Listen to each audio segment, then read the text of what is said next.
What's going on, everyone? You're watching RD Motoring, and today we're going to be working a bit on the Dana 60 front axle for my 87 K20 one-ton swap. Specifically, the installation of the pinion, yoke, carrier assembly, and spindles. Before we get into it, I'd really appreciate if you all tap that like button and subscribed. I promise it's free, and you won't be charged anything by YouTube, and it honestly helps me out a ton. And with that, let's jump right into it.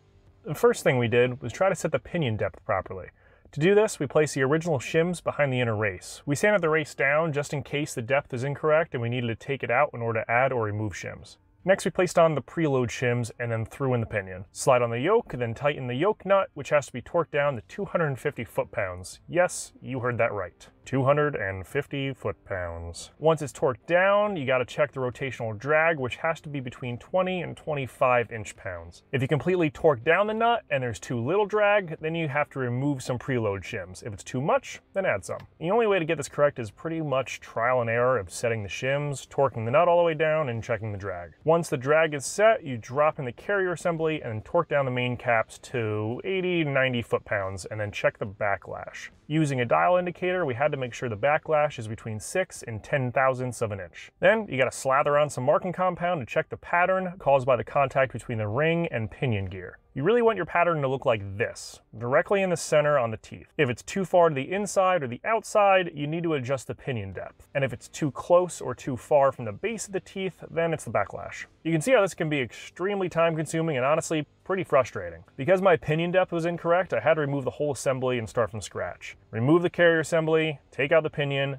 add shims behind race, install, torque down, check drag. Drag's incorrect, either add or remove shims. Drag's correct now, slap back in carrier, check pattern again, and pretty much repeat until you have the correct pinion depth. Once we finally got it correct, then we had to remove everything one more time so I can take out the sanded race and actually press in one that'll stay. And again, repeat installation. Once that's all set and you know your pinion depth is correct, then you need to check the backlash again. Now this is slightly less time consuming because you only have to add or remove shims from the carrier bearings. However, it can be tricky because you still have to stay within the tolerance of 6 and 10 thousandths of an inch while maintaining a proper pattern on the ring gear. You may need to increase the backlash to correct the pattern, but as the case with mine, I couldn't add any more shims as this would put the backlash over the given tolerance. So I pretty much adjusted it as much as I could without going outside those parameters. Used ring gears are notoriously hard to get a correct pattern on as the gears have already worn against each other, so I pretty much just did what I could. Next, we replaced the spindle seals and bearings. Earlier Dana 60s like mine's from 1976, they use a 3-piece seal that has to be installed in a particular order. Later ones, I'm not exactly sure of the date range, but they switched to a 2-piece seal that's a bit easier to install. Once that is done, we just slide on the spindles. I took some time to clean up the surface rust on a lot of the parts as I'm gonna repaint the axle. Next, we slid on the caliper brackets and the brake dust shields. The order of these parts were initially incorrect on this axle when I got it,